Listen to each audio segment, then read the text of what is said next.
Aleluias, glória a Deus. Santo é teu nome, Senhor. Amém, amados? Vamos então mergulhar na Sagrada Escritura e receber a revelação do alto. O tema da pregação hoje é: o crente precisa se mover por compaixão. Amém? Aleluias. Abra a tua Bíblia, Evangelho de Lucas, capítulo 10, versículo 25. Eu sou teu Pai, é só chamar. Eu sou teu Pai, é só chamar. Quando você não souber para onde ir, vai para o quarto, fecha a porta. Nem que for só para chorar na presença dele, amém? Evangelho de Lucas, capítulo 10, versículo 25. E eis que certo homem, intérprete da lei, se levantou com o objetivo de pôr Jesus à prova e lhe perguntou: Mestre, que farei para herdar a vida eterna?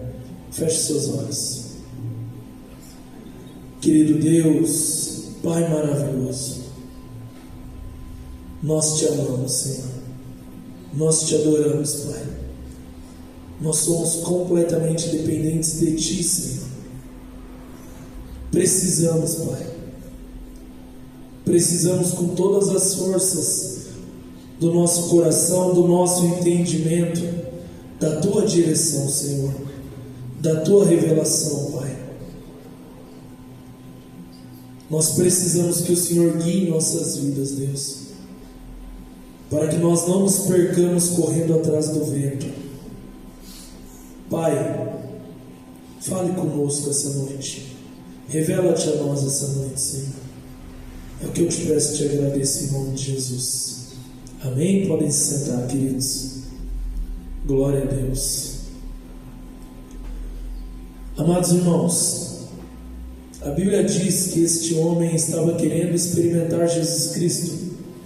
E ele fez uma pergunta: como é que eu alcanço a salvação? Foi essa a pergunta que ele fez, claramente dizendo: como eu vou herdar a vida eterna? E aí Jesus, sabendo que ele era o mestre da lei, fala para ele no versículo 25, 26, o que a lei disse. Você conhece a lei, você já sabe os mandamentos da lei, o que ela diz? Como é que você deve se comportar se verdadeiramente você quer herdar a vida eterna? Olha a resposta desse homem, versículo 27. Ele não falou: ame a Deus, ame ao próximo e se ame. Olha como ele foi muito além, irmãos. Ame o Senhor seu Deus. De que forma? De todo o teu coração, de toda a tua alma, com todas as suas forças e todo o teu entendimento. Eu acho que não tem explicação mais clara do que a resposta deste homem para Jesus Cristo. Um homem verdadeiramente sábio que entendeu como deve ser a busca dele por Deus na vida. É com tudo que você tem, é desesperadamente, como a palavra que ele liberou para nós no culto passado, veementemente, com toda a energia que você tem, com toda a disposição que você tem. É uma pessoa que busca o Senhor entendendo que Ele é tudo o que ela precisa. A gente não canta tudo pode passar, mas se a gente estiver com o Senhor, a gente não vai ter falta de nada. Quem disse isso foi Davi no Salmo 23. Senhor, será que era para eu pregar Salmo 23? Deus está falando muito sobre Salmo 23, irmãos. Mas ali, quando Davi coloca o Senhor é meu pastor, nada me faltará, ele está falando em todas as situações da vida. Assim também como o apóstolo Paulo fala em Filipenses: eu aprendi a viver em fartura e também aprendi a viver em falta. Não são essas situações que me tiram da presença do Senhor, porque tudo posso naquele que me fortalece. E no momento em que Paulo escreveu isso, irmãos, ele poderia tranquilamente estar reclamando: que Deus é esse que deixa eu passar pelo que eu estou passando? Porque nesse momento Paulo não estava em um palácio diante de um banquete, ele estava preso. E mesmo preso, ele estava dizendo: eu carrego uma paz comigo que excede o entendimento humano. Ele fala: eu me alegro na presença de Deus, eu conheço o amor do Senhor, eu não tenho por que andar ansioso. Ele fala: eu entendi que o viver é Cristo e o morrer é lucro. Tudo isso está em Filipenses, irmãos. E Paulo estava preso. Então muitas vezes nós estamos nos queixando da situação e do momento em que nós estamos vivendo, e isso claramente está mostrando que nós ainda não entendemos, não compreendemos como é que Deus verdadeiramente quer que nós o busquemos. Eu vou ler mais uma vez para que você entenda: ame o Senhor teu Deus de todo o teu coração, de todo o teu coração. O amor ao Senhor deve ser o maior sentimento da tua vida. O teu coração tem que ser completamente tomado por esse desejo. Não há desejo maior do que esse na vida do crente, verdadeiramente falando. Com toda a tua alma. É na alma que está instalada as emoções, irmãos. É quando você entende que quando a sua alma se abate, não é pelo que está acontecendo ao teu redor, mas é porque você está sem a presença de Deus. Porque Davi declarou: por que está abatida, ó minha alma? Por que te perturbas dentro de mim? Espera no que? Na riqueza? Espera no teu sonho? Espera no teu plano? Espera no teu projeto? Não, espere em Deus, porque nele é quem você deve confiar, depositar nele toda a tua confiança. Nós lemos esses dias Jeremias 17: maldito o homem que confia no homem, ele será como uma planta que seca no deserto, ele não consegue e produz nada. Mas depois o Senhor completa: mas aquele que me ama, aquele que deposita a sua confiança em mim, é como uma árvore junto aos ribeiros, e dessa árvore tudo se aproveita, tudo que tem nela é proveitoso, o fruto serve para alimento, as folhas para remédio. É uma pessoa que verdadeiramente carrega a cura, carrega a alegria, carrega a presença. Onde ela chega, o reino chega com ela, com todas as tuas forças. Aonde é que você tem gasto a tua energia? Atrás do que você tem gasto a tua energia? O teu tempo, o teu recurso? Você tem honrado ao Senhor com os teus bens e com a primícia da tua renda? Amados, eu quero sempre colocar para vocês, e eu amo dizer isso, que o fato de estar pregando não quer dizer que a minha vida é perfeita com Deus. Não, irmãos, é uma luta, é uma busca constante. Satanás tenazmente nos tenta a sair da visão, constantemente, irmãos. Eu acabei de adquirir um celular novo. Comprei o celular olhando para o reino, visando as coisas do reino. Eu falei: eu quero um celular que filme melhor, eu quero um celular que tire foto melhor, eu quero algo mais. Fui procurar o que estava mais em conta, também encontrei, glória a Deus, comprei. Veio uma situação, o celular era para ter chegado um dia, quando eu olhei lá no site estava marcado: espere 10 dias porque houve um problema, não sei o que. Quando eu pensei em me enfurecer, eu falei: peraí, o que é que verdadeiramente eu carrego? Quem verdadeiramente eu sou? Uma coisinha desse tamanho está querendo tirar minha paz e eu vou ceder? Eu vou descansar no Senhor. Eu não vou dar louvor para Satanás, não, vou ficar bem na minha. No mesmo dia veio a resposta. No mesmo dia chegou. Amém, glória a Deus. Aí eu peguei o celular, comecei a ver, falei: nossa, verdadeiramente é bom, é legal, o preço foi interessante, amém, glória a Deus. Aí o que é que eu queria fazer? Colocar ele para servir na obra. Qual que foi o sentimento que Satanás colocou no meu coração? Mas se você pôr ali no pedestal, uma criança passar, derrubar, quebrar o vidro, falei: é verdade, não vou pôr lá não, vou deixar ele aqui. Falei: olha, miserável homem que sou, já estou perdendo a visão, já estou saindo do foco, do propósito. O que vai acontecer, irmãos? Se eu não entender as coisas de Deus, eu vou começar a idolatrar coisas. E vou começar a deixar coisas entrarem à frente da obra. Com o carro velho eu entro no barro, com o carro novo, não, agora eu já não posso ir mais. Esse carro aqui não é para entrar na lama. Com o Palio eu entrava, agora com a Lamborghini não dá. Irmãos, muitas vezes nós não recebemos as coisas porque o Senhor nos conhece verdadeiramente. E se for para Ele te dar algo para você sair do caminho dele, Ele prefere que você permaneça como está. Porque do jeito que você está, você ainda está dependendo dele. Porque talvez quando você receber o recurso que você almeja, ou alcançar o sonho que você almeja, você facilmente vai abandoná-lo. E vai deixar de adorá-lo dessa forma que esse mestre da lei pregou para nós. Com toda a tua força, com todo o teu entendimento. O Senhor sonda a nossa mente e o nosso coração, irmãos. A gente pode facilmente enganar pessoas, mas Deus é perca de tempo. Ele sabe quem nós somos, amém? Então examine se o homem pôs a si mesmo. Jesus olhou para aquele homem e falou: olha, a tua resposta, excelente, está correta a tua resposta. Mas este homem sabia verdadeiramente como ele deveria buscar a Deus, mas ele não havia entendido ainda a mensagem de amar o próximo. Irmãos, eu posso dizer para vocês com clareza, muitas vezes é aqui que nós nos perdemos.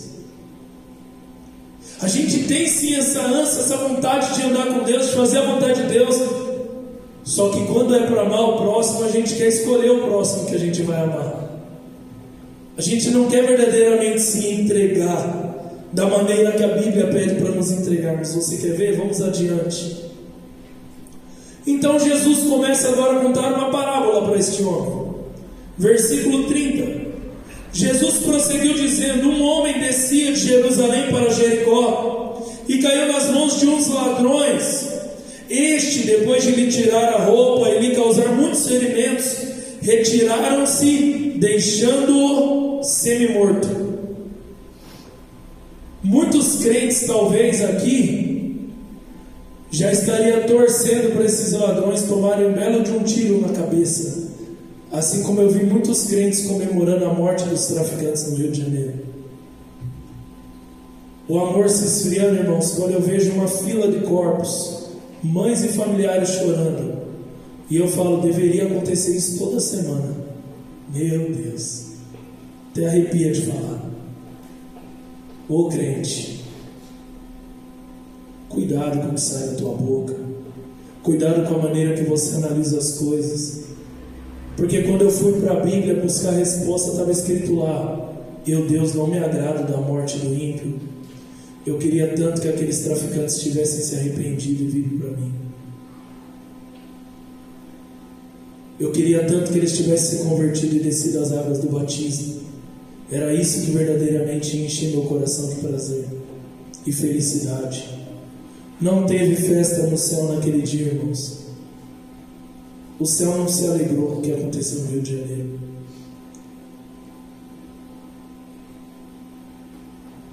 Versículo 31. Este homem foi assaltado, espancado. Versículo 31 vai dizer: por casualidade, um pastor estava descendo por aquele mesmo caminho, e vendo aquele homem, passou de largo. Um pastor, um servo do Senhor, não fez absolutamente nada para aquele homem. Pelo contrário, deu um passo para mais longe ainda. Deus me livre de chegar perto daquele homem. Versículo 32. De igual modo, um ministro de louvor descia por aquele lugar e, vendo-o, teve a mesma atitude. Estou indo para a igreja, estou de terno, Bíblia debaixo do braço, o próximo precisando do meu lado, eu me afasto dele. Está indo para a igreja fazer o quê? Aquele que não ama o irmão ao qual vê, não ama o Deus ao qual não vê. É hipocrisia, irmãos. Versículo 33. Certo ateu que seguiu o seu caminho passou perto do homem e, vendo-o, compadeceu-se dele. Eu mudei porque Deus pediu para eu mudar. Sacerdote virou pastor, levita virou ministro de louvor, samaritano virou ateu. Quando a Bíblia diz que Deus não faz acepção de pessoas, ela está sendo muito clara. Se aquele que nem anda comigo tem a atitude que eu espero que tenha, é ele que vai receber a bênção que deveria ser para o meu povo, que se chama pelo meu nome, mas que não está se comportando da maneira que eu quero que se comporte. Versículo 34, o que esse homem fez? Passou de largo também? Não, aproximando-se. Está aí a primeira chave. Quando você vê alguém necessitado do seu lado, aproxime-se. Não se afaste não, aproxime-se. Aproximou e fez o quê? Curativo nos ferimentos dele. Esse homem nem conhecia aquela pessoa que estava ali machucada, ensanguentada. Ele fez curativo, ele limpou as feridas, ele colocou gás, ele cuidou daquele homem, ele fez um primeiro socorros ali, aplicando-lhe óleo e vinho. Depois colocou aquele homem sobre o seu próprio animal. Eu não vou levar um mendigo fedido no meu carro. Eu não vou pôr esse bêbado todo mijado. E o homem colocou aquele homem no seu próprio animal, levou-o para uma hospedaria e tratou dele. Irmãos, isso aqui eu nunca tinha prestado atenção. No dia seguinte, sabe o que significa? Esse homem passou a noite lá, cuidando desse homem que havia sido assaltado. Passou a noite lá. No dia seguinte, separou 2 denários e os entregou ao hospedeiro, dizendo: cuide deste homem. O que o bom samaritano fez, irmãos? Abriu a carteira, tirou do teu recurso e financiou os cuidados daquele homem. E ele foi além. Ele não parou por aí não.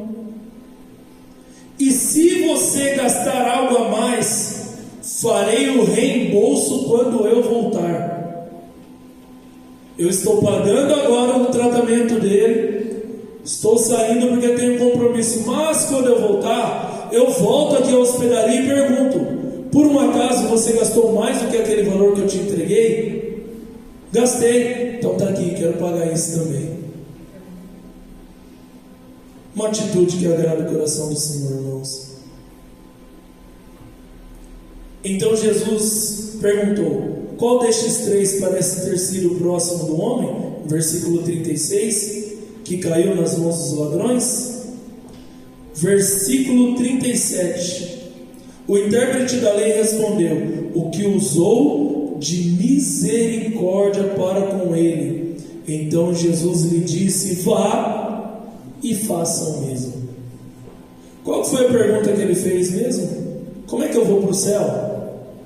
Você vai para o céu quando você entender que Deus é tudo, amém, glória a Deus. E quando você não medir esforços para ajudar um necessitado. E amados, eu comecei a refletir, e é interessante a gente entender que os homens que andavam com Jesus, em vários momentos, Jesus estava olhando para a necessidade do povo, Jesus estava olhando como é que eu vou cuidar dessa pessoa. E os discípulos só queriam paz, só queriam olhar para o lado deles. Que a prova? Mateus 14:14. Ao desembarcar, Jesus viu uma grande multidão e fez o quê? Compadeceu-se dela e curou os seus enfermos. Ou seja, Jesus estava preocupado com a multidão. E os teus seguidores, versículo 15, ao cair da tarde, os discípulos se aproximaram de Jesus e disseram: este lugar é deserto e já é tarde, manda esse povo embora. Manda esse povo embora, para que eles encontrem um lugar para dormir, para comer. Eu fiquei tentando entender o que será que passou na cabeça dos discípulos, né? Mande logo esse povo embora, eles que se virem para arrumar um lugar para dormir e comer. Ou talvez, pastor, estamos cansados de toda a obra missionária, precisamos de um pouco de sossego agora. Ou talvez, este povo já está enchendo o saco, eles não vão embora não? Não vejo a hora dessa gente sumir daqui. Quando Jesus estava preocupado com as almas, preocupado em fazer a obra de Deus, aqueles homens estavam preocupados com o seu conforto, preocupados com o seu recurso. Homens que andavam com Jesus, irmãos, detalhe. Mateus 19:13. Então trouxeram algumas crianças para Jesus. Para quê? Irmãos, o que é que essas crianças foram fazer na presença de Jesus? Qual que era o objetivo de levar essas crianças para Jesus? Olha isso. Para que lhes impusessem as mãos e orassem. As crianças estavam chegando lá diante de Jesus para algo. Para o quê? Para que Cristo tocasse eles e falasse: que Deus abençoe vocês, que vocês se levantem missionários, diáconos, pastores, que vocês venham cada dia mais fazer essa obra prosperar e crescer, porque o futuro da obra são as crianças. E os discípulos, irmãos, o que os discípulos estavam fazendo? Repreendendo. Jesus, porém, disse: deixem que os pequenos, deixem os pequeninos e não se impeçam de vir a mim, porque dos tais é o reino dos céus. Está vendo como muitas vezes o crente tem um coração duro, irmãos? Eu estou falando dos discípulos de Jesus. Jesus preocupado em abençoar as crianças, os discípulos preocupados com a gritaria, com a correria. Essas crianças estão atrapalhando o culto. Estou falando de criança, tá, irmãos? De 5 para baixo, até de 7 para baixo.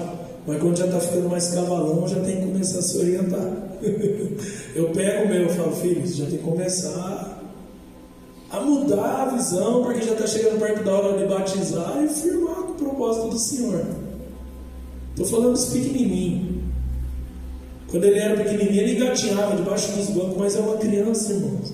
Criança vai se portar como criança. Tem pais que não vêm à igreja. Ah não, meu filho vai atrapalhar o culto. Quer atrapalhar o culto, irmãos? Se a criança não vier aqui, ela vai para onde? Para o YouTube? Assistir Felipe Neto? É aqui que elas têm que estar. É aqui o lugar delas.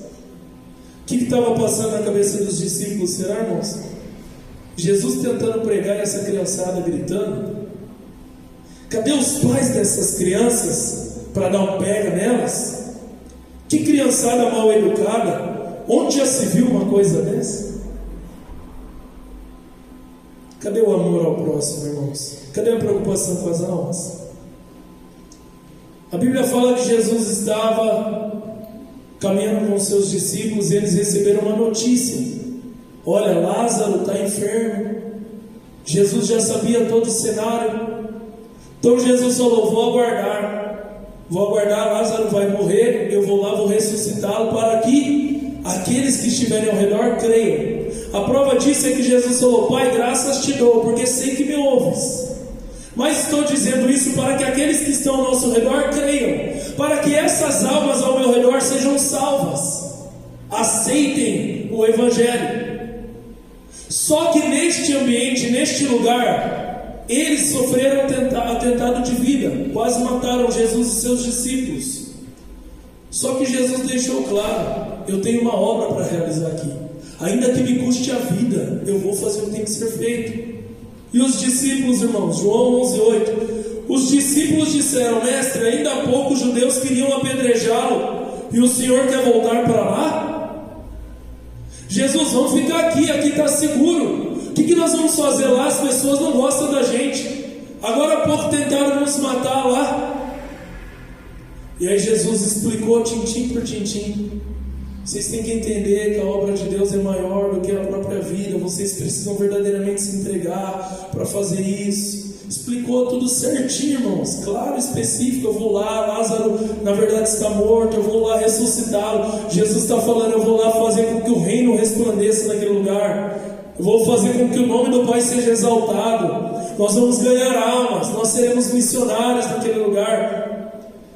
Olha Tomé, irmãos, olha a fala de Tomé no versículo 16. Então Tomé, chamado Dídimo, disse aos outros discípulos: vamos também nós para morrer com o mestre? Falou debochando, irmãos. Vamos também com Jesus, vamos lá morrer, já que ele não quer escutar a gente. Vamos lá para a gente perder a vida naquele lugar. Jesus é teimoso. Jesus não escuta o que a gente está falando. Jesus o tempo todo preocupado com a alma, irmãos. E os discípulos preocupados com o conforto. Vocês pedem e não recebem. Por quê? Porque pede só para gastar consigo mesmo. Pede para gastar para os teus prazeres. Quando queremos muitas vezes ganhar mais, o que verdadeiramente queima em nosso coração? Senhor, eu quero ser o maior dizimista da igreja. Senhor, eu quero receber recursos para fazer boas ações lá fora. Senhor, o meu prazer é fazer a tua vontade acima de toda coisa. Ainda que eu tenha que gastar recurso, tempo, ainda que eu tenha que ter muita paciência, ainda que aquela pessoa não queira o Evangelho em hipótese alguma, eu ainda estou intercedendo, eu ainda estou jejuando, eu ainda estou acreditando, e eu permaneço de pé fazendo a obra. As almas, irmãos, é o mais importante para Deus. Eu vou encerrar falando uma parte do livro O Vinho Novo é Melhor. Essa parte arrancou lágrimas dos meus olhos, irmãos. Aquele homem se embriagava e muito. A esposa foi embora de casa, os filhos, e não eram poucos, ficaram sendo cuidados pelo mais velho. Uma tia do coque, se aproximou daquele homem para pregar o Evangelho para ele. Pregou o Evangelho para ele, levou ele até a igreja. O pastor orou por ele, ela orou por ele, expulsaram demônios, fizeram tudo o que tinha que fazer. No outro dia, este homem que havia dito que ia à igreja não foi. Então o que aconteceu? Ele falou: vou ir beber. Deixou os filhos em casa sozinho e foi tomar a cachaça dele, como todo bom novo convertido. Qual foi a atitude daquela mulher? Chamou as irmãs da igreja, foram à casa dele, prepararam a comida, alimentaram as crianças, limparam a casa e esperaram o homem voltar para guardar as crianças em segurança. Deixou tudo o que elas tinham que fazer em casa para fazer a vontade do Senhor. Aquele homem chegou e viu ali a senhora que havia pregado para ele. O que você está fazendo aqui? Ela chegou, deu um ergue nele. Como você deixa as crianças sozinhas em casa? Ele entrou e viu que estava tudo limpo, as crianças de banho tomado, alimentadas, e aquilo mexeu profundamente com ele. Aquilo colocou no coração dele de voltar e buscar a sua esposa. Buscou a esposa, trouxe de volta a esposa. Quando viu aquilo, ficou maravilhada. Falou: o que aconteceu aqui? Ele falou: umas irmãs da igreja vieram aqui, fizeram tudo isso que você está vendo, a fim de que nós agora tivéssemos mais tempo juntos. Qual foi o resultado, irmãos? Conversão, alma para Jesus Cristo. Que Deus possa colocar esse sentimento em nossos corações, de verdadeiramente de se importar com uma alma, de não ficar olhando só para a nossa vida, para o nosso conforto, mas de nos doarmos verdadeiramente para fazer a obra que o Senhor coloca em nossos corações. Para encerrar, vamos orar, irmãos. Feche seus olhos.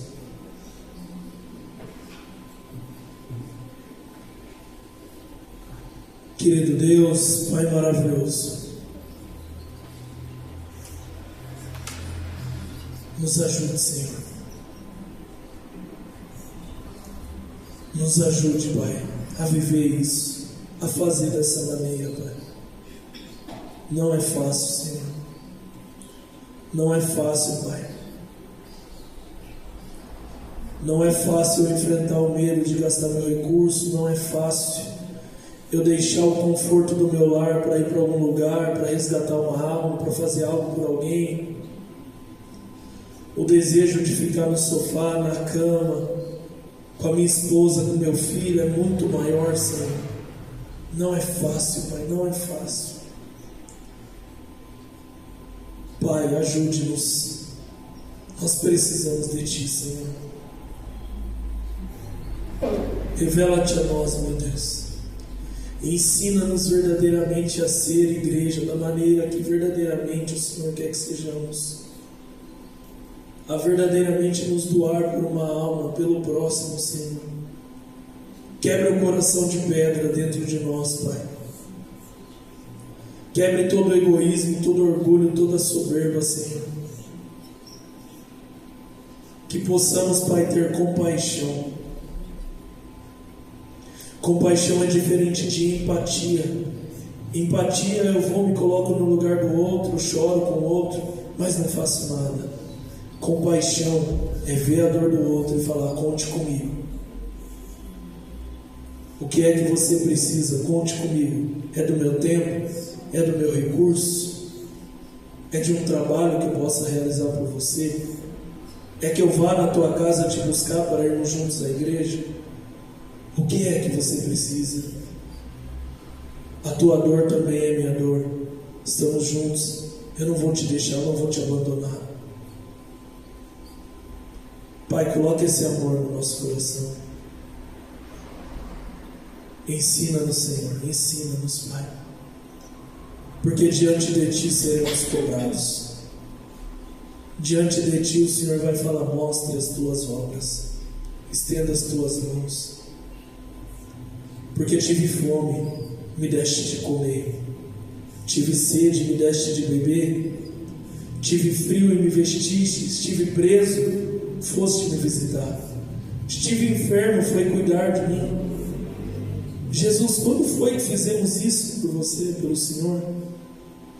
Todas as vezes que fizeram por qualquer um próximo de vocês, foi a mim que fizeram, disse Jesus. Entrai, benditos do meu Pai. Existe um caminho para chegar a Ti, Senhor. E o caminho é fazer a Tua vontade acima da nossa vontade. Pai, ordene a Tua bênção. Nós pedimos agradecidos em nome de Jesus. Amém.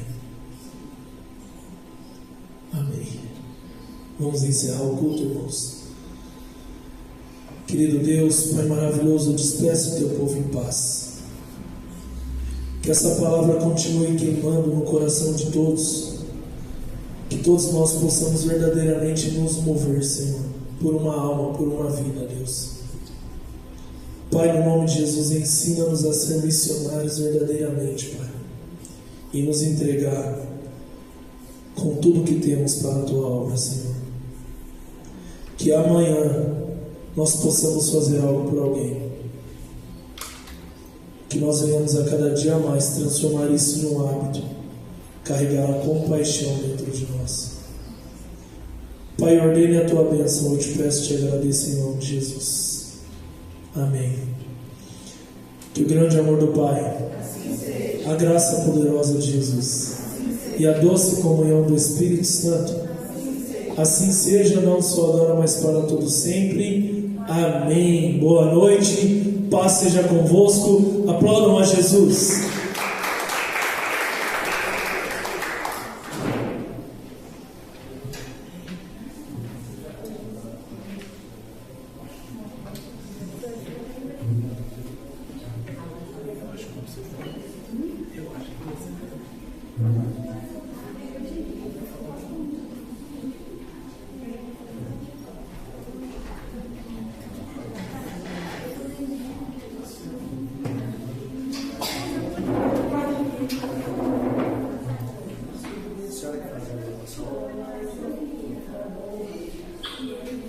Thank you.